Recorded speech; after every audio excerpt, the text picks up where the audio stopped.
Nobody is going to pay for the writer Lee Israel right now. I'm months behind in my rent, and my cat is sick. It's 4 in the afternoon and you're drunk. I'm hardly drunk. Craig, top her up. I know. When you hear the name Melissa McCarthy, you think comedy. Everything she's done, it seems, is in that area of show business, including on television, obviously, with her many appearances and Emmy-winning roles on Saturday Night Live and Mike and Molly, but then in the movies where she's become a major star in comedies like Spy and The Heat and The Boss, and her Oscar-nominated role for Bridesmaids, a rare comedy nod there. Now she's diving into drama in a big way in the new movie Can You Ever Forgive Me? And this is the performance of Melissa McCarthy's career. My suggestion to you is you go out there and you find another way to make a living.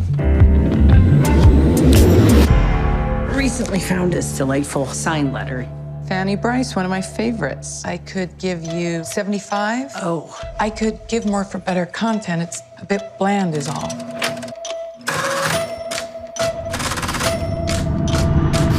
Yeah, I can definitely get a lot more for this one. I mean, the PS makes it priceless.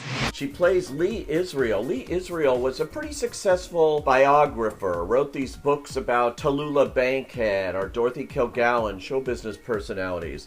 Working on her latest book, though, she's kind of fallen on hard times. She's trying to sell a bio on Fanny Bryce, but she couldn't sell the book. The publishers don't want it now. Her time has passed for the kinds of books that she's written.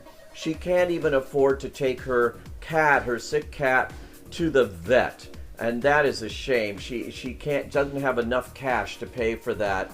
She's desperate. She drinks a lot. She's very lonely, living in New York City. This is a movie that's also very much about loneliness. She's also a very angry person and isn't easy to warm up to. But one day, while she is researching the Fanny Bryce book, she comes upon a couple of letters that Fanny Bryce wrote. She's in the public library. She takes these letters out and decides to try to sell them to memorabilia dealers and see if she can get some quick cash that way. She does, and then comes up with the bright idea of actually beginning to forge these letters from famous dead iconic people, such as Cole Porter, Dorothy Parker, and others who aren't alive to say they didn't write these letters. But she's such a good writer, she can get their tone exactly the way they would have written a letter. She starts selling these all over town to all of these dealers and starts making a lot of money. This is a scheme that is actually against the law, and this gets her into trouble. It also becomes the juice for Lee Israel's most popular book she ever wrote, Can You Ever Forgive Me?, about this time in her life. And that's what this movie is an adaptation of, and it's beautifully adapted by Nicole Holofcener and directed by Marielle Heller. Thanks for coming. Yeah, I brought some wonderful Faulkners that I unearthed. Not why I called. Listen, the FBI has been in here to see me. The FBI? They asked me to wear a wire. I'm not gonna do that to you. I'm a good guy.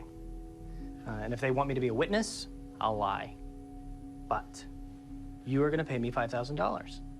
Also great in this movie is Richard E. Grant. He plays a kind of gadfly around New York, hangs out in bars with Lee. They become partners in crime here, as it were, as he helps her sell these forged letters around town. The other thing is, both are gay. She is a lesbian, had been involved in an affair at one time, and he is also gay, often picking up strangers on the street at every turn. The pair really find each other because at the heart they're both lonely characters.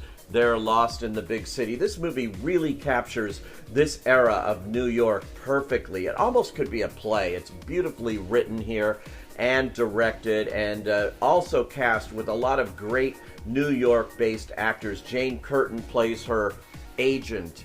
You have Dolly Wells as a sympathetic librarian who buys these letters from her.